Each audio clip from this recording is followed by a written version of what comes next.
Abdelrahman, bonjour. Bonjour monsieur. Très content de te recevoir ici, place de la République. Je voulais aujourd'hui faire un bilan un petit peu de ce Hirak à 5 ans. Aujourd'hui 5 ans pratiquement, oui 5 ans, 5 ans plein, après le début du Hirak algérien. Je voulais savoir quel bilan tu tires de ces 5 années et puis et surtout de ton engagement sur cette place de la République. Oui, place de la République, mais aujourd'hui, exceptionnellement, on est à la place de la Nation. Ça, c'est exceptionnellement. Concernant le bilan, rapidement, le bilan de 5 ans, c'est vrai qu'on a appris plein de choses. Déjà aujourd'hui, on voit que beaucoup de personnes n'avaient pas de la bonne foi de la sortie du Hirak d'une manière générale le 22 février 2019. Donc aujourd'hui, on va dire le tamis a travaillé.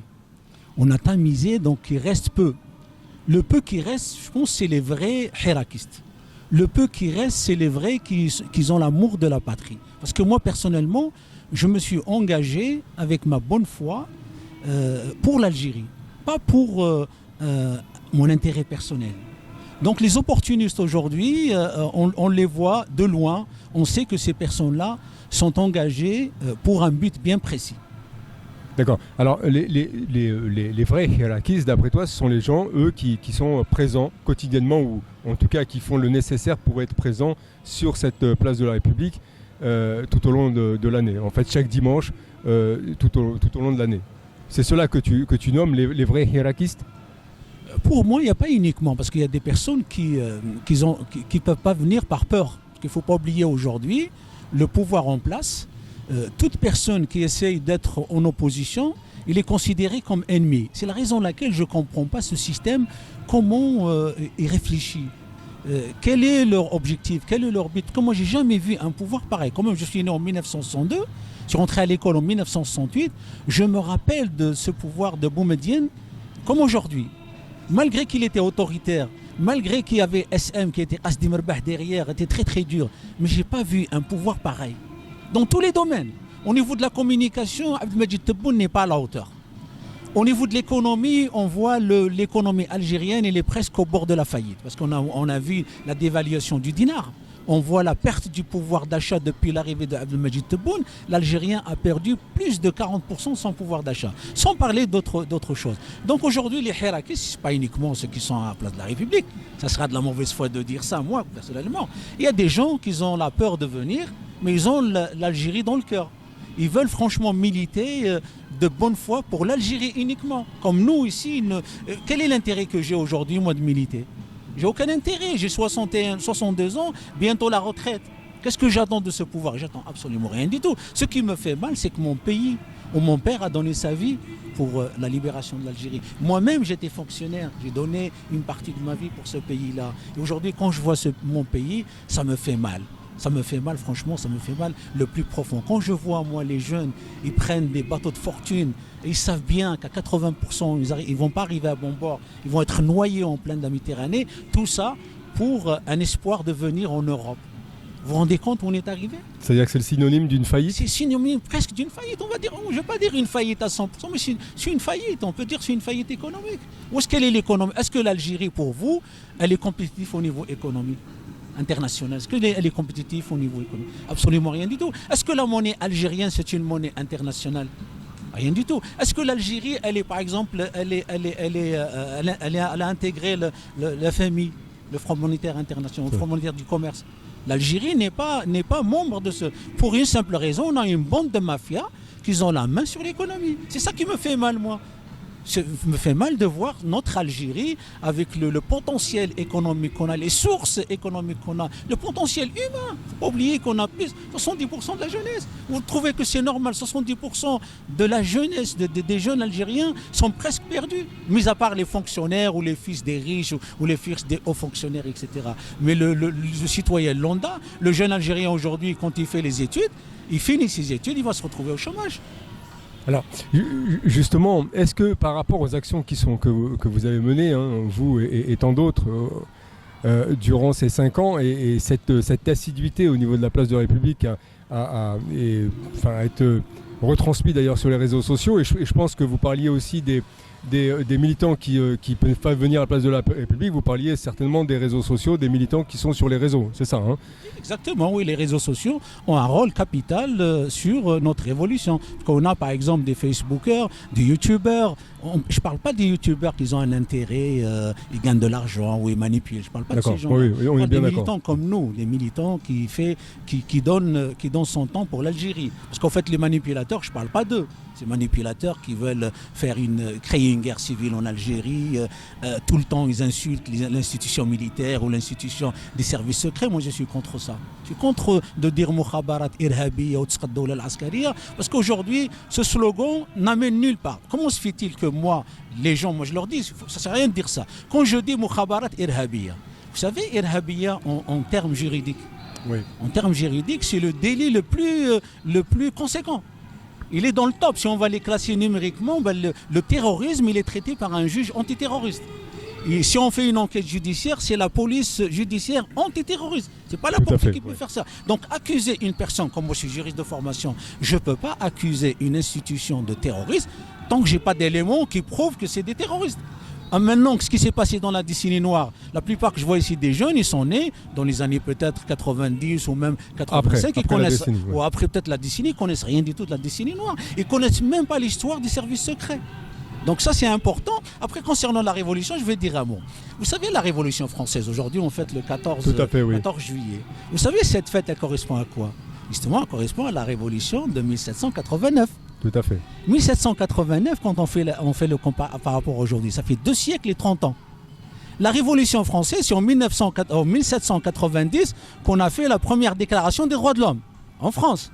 Ça a été fait par la marquise de Lafayette. Lafayette qui était le commandant durant la Révolution de 1989. Hein? Donc regardez la liberté, la première République française, c'est 1793. On est bien d'accord. On est d'accord. Donc regardez la France, comment ils se sont évolués démocratiquement petit à petit. Aujourd'hui, nous, on est quoi? On a 4 ans. 4 ans pour moi, c'est tôt de changer les choses. Mais on a changé la mentalité. On a fait véhiculer des choses, on a fait rentrer dans la tête de l'Algérien, déjà en leur disant que nous sommes des Amazirs. On a réussi à enlever ce complexe de l'amazérité. À mon époque, c'était interdit de dire que je suis Rebbeili. Donc on a enlevé déjà ce complexe que l'amazérité n'appartient pas uniquement à une seule région. Elle appartient à toute l'Algérie.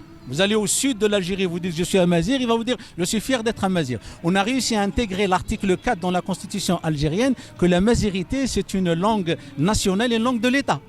Donc on a fait, comme vous dites les Anglais, step by step, on va régler les choses. Donc nous, 5 ans depuis qu'on milite, c'est rien du tout. Mais moi, personnellement, j'ai donné beaucoup de choses à la jeunesse. L'histoire de la guerre d'Algérie, l'histoire de l'Algérie, l'histoire de la colonisation, l'histoire d'une manière générale. J'ai donné tout à ces jeunes-là. Et je suis content, peut-être j'ai réussi à convaincre 1000 ou 2000 ou 5000, je ne sais pas combien, mais je suis content d'avoir participé à cette révolution, ou cette révolte, on l'appelle comme on veut, mais j'ai resté toujours en tant qu'Algérien et en tant que défendeur de cette Algérie, qu'elle reste debout.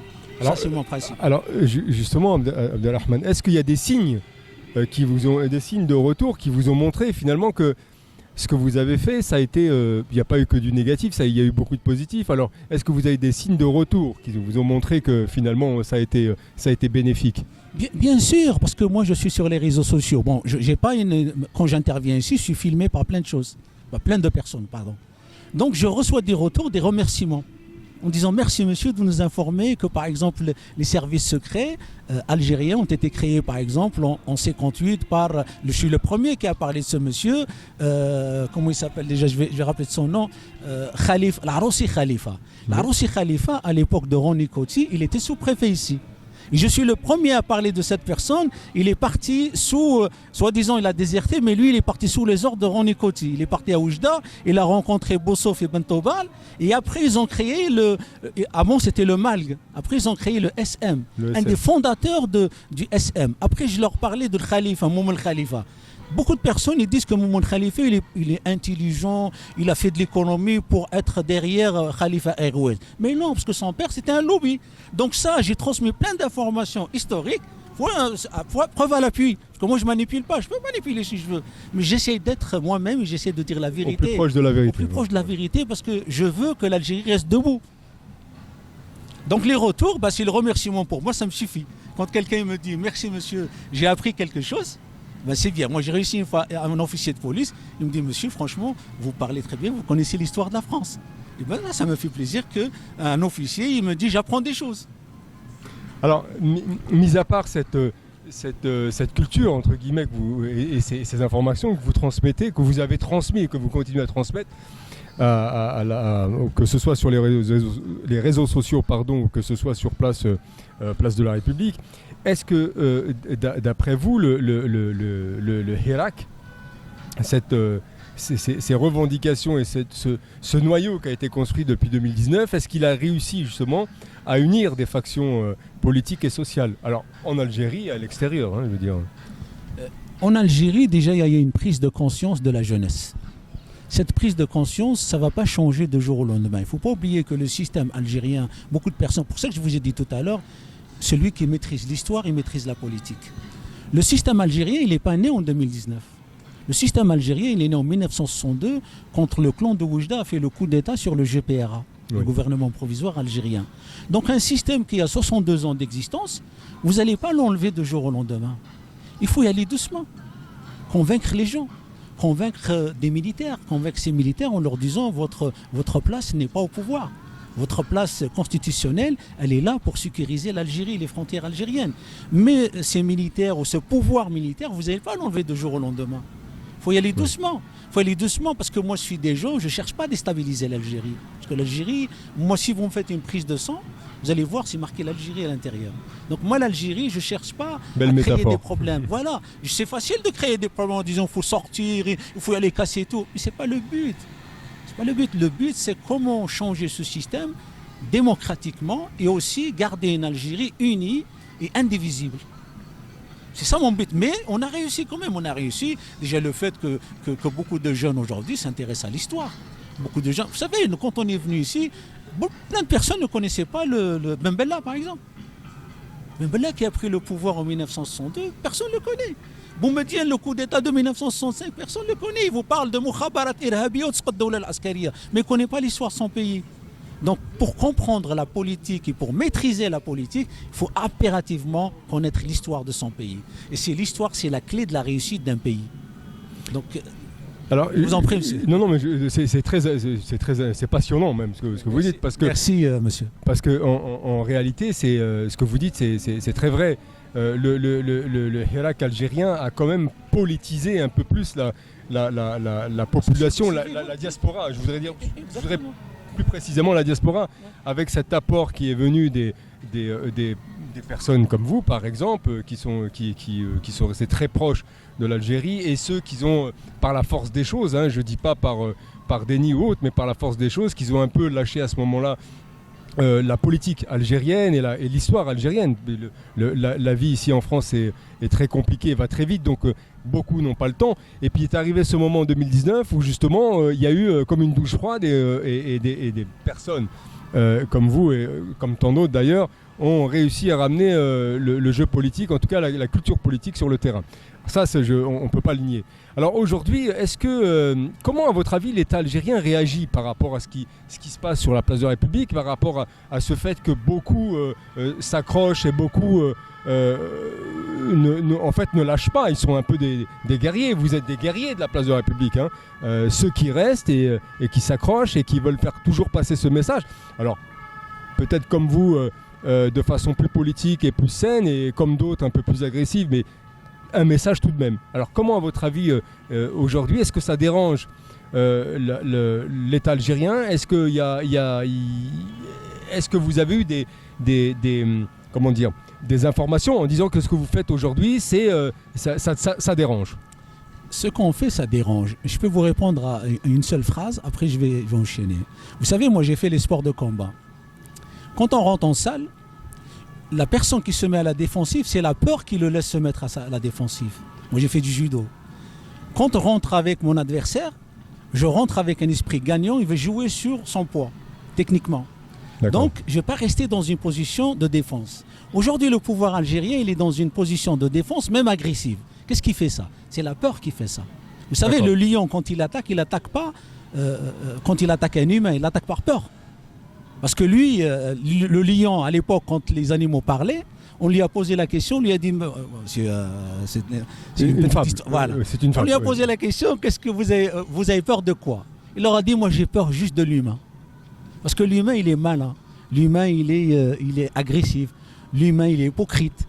Donc le pouvoir algérien, je peux dire, c'est la fin de son pouvoir. Pourquoi? Premièrement, on a que les vieux au pouvoir sont dépassés. Ils ont la mentalité des années 70. Ils sont dépassés par le peuple. Vous allez prendre n'importe quel jeune en Algérie, il vous dit, ce peuple, même le président Abdelmadjid Tebboune, il est dépassé. Quand on voit ses interviews, on voit comment il communique, il n'a pas une vraie stratégie de communication. Il n'a pas une capacité d'adaptation. C'est-à-dire, il va faire un interview avec vous, il ne peut pas répondre à des questions que je réponds moi spontanées. Je ne suis même pas préparé. Il n'a pas cette capacité, il n'a pas cette culture de la politique. Donc, alors là, quand on voit le chef d'état-major, moi je connais un petit peu l'institution, chef d'état-major, il était inconnu 15 ans en arrière. Ce n'est pas un vrai militaire. Quand on parle par exemple de Khaled Nazar, quelles que soient les erreurs qu'il a faites, etc., c'est un vrai militaire. Mohamed Ismaël Ammari, que j'ai connu comme ça de loin, des vrais militaires, ils ont une vraie stratégie. Les mecs, ils peuvent faire un interview. Mohamed Ammari, par exemple, et on l'aime, on ne l'aime pas, mais c'est un vrai militaire. Oui, c'est-à-dire qu'ils ont des cas. Il peut faire un interview, il est sûr de lui. Mais aujourd'hui, quand on regarde, j'ai rien contre M. Chengriha, je ne le connais pas, mais quand on le voit, on dit c'est malheureux que l'Algérie elle est représentée à un chef d'état-major qui a presque 600 000 soldats derrière lui, enfin 600 000 militaires derrière lui. C'est un peu malheureux pour notre pays. Donc moi je souhaite à notre pays qu'il va avoir un vrai président qui représente l'Algérie. L'Algérie c'est un grand pays. L'Algérie il mérite un grand président, un président qui ne fait pas d'erreur, un président qui est prêt à faire une interview. Moi aujourd'hui quand on me dit votre président, je dis c'est pas mon président, je suis désolé. Je ne me sens pas représenté par ces personnes. À la rigueur, si on me ramène ou Yahya, je vais dire c'est pas grave. Yahya, au moins, il a une stratégie de communication. Tout à fait. Voilà. Alors, je suis curieux de savoir comment vous arrivez à maintenir cette cohésion, justement, depuis autant d'années entre vous, sur cette place de la République. Comment vous arrivez, en fait, à ce que les gens puissent venir et être motivés encore au bout autant d'années? En tout cas, moi, de ma part, je suis un vrai démocrate. Donc j'accepte toute personne qui a l'amour de l'Algérie, quelle que soit son idéologie, quelle que soit la religion aussi, parce que moi je ne me base pas en disant que l'Algérie à 100% sont des musulmans. Il y a peut-être 99%, mais il y a le 1%, moi ce 1% je le respecte. Quand il vient me dire que je suis chrétien et j'ai l'amour de l'Algérie, je lui dis bien évidemment, moi je m'en fous de ta religion. Ce qui m'intéresse c'est l'amour que tu as pour l'Algérie. D'ailleurs quand on parle de la guerre d'Algérie, Maurice Audin, il n'est pas algérien. Il est mathématicien, il a donné sa vie à l'âge de 27 ans pour l'Algérie. Vous allez me dire pourquoi? Parce qu'il était démocrate. Il avait l'amour de la démocratie, l'amour de l'humain. Donc il a choisi d'être avec la LN et le FLN. Après il y a d'autres, je peux vous citer des centaines d'étrangers qui ont donné leur vie. Oui. Donc aujourd'hui, moi, pourquoi j'aime tout le monde et pourquoi tout le monde m'aime? J'ai une capacité de m'exprimer, j'ai une capacité d'accepter l'autre et de m'adapter à l'autre. Quelle que soit son idéologie. Il ne faut pas qu'il soit extrémiste. Parce que l'extrémisme, moi je connais certains berbères, il va me dire je n'aime pas les arabes et tout, là je l'arrête. Non, l'Algérie elle est composée de différentes cultures. Le dénominateur commun qu'on a entre nous, c'est défendre l'Algérie. C'est ça, et moi je défends l'Algérie, une Algérie unie, indivisible, du nord au sud, de l'est à l'ouest. Ça c'est mon capital moi. D'accord. C'est lui qui va critiquer ça, je ne l'accepte pas. Comment vous gérez les critiques? Parce que beaucoup disent que finalement le Hirak est mort, les revendications ne servent à rien, sont stériles, etc. etc. Beaucoup le disent et beaucoup le voudraient d'ailleurs. Mais comment vous arrivez à gérer ça et qu'est-ce que vous en pensez? Je vais vous dire une chose, le Hirak n'est pas mort. Parce que le Hirak c'est une idée. L'idée elle ne meurt jamais. Vous savez la révolution algérienne, comment elle a été déclenchée le 1er novembre 1954? Il y avait 5 personnes, aucun universitaire, aucun docteur. L'Arbi Ben Mehdi, Mustafa Ben Boulaïd, Karim Belqasem, Boudiaf, Warabah Bitat, les 5. Comment ils ont fait cette idée? Tout le monde, Jamaït l'Ulama, il ne faut pas avoir peur de dire, Jamaït l'Ulama, c'est les intellectuels de l'époque. Tout à fait. Comme l'association d'Abd Ibn Badis, etc. Et puis les autres qui sont descendus, ils étaient contre. Mais Farhat Abbas était contre. Comment se fait-il? Ces voyous vont y aller faire la guerre contre la 4e puissance du monde? Non, mais ces gens-là étaient intelligents. Ils ont fait rentrer dans l'idée de l'Algérien qu'il est temps de demander son indépendance.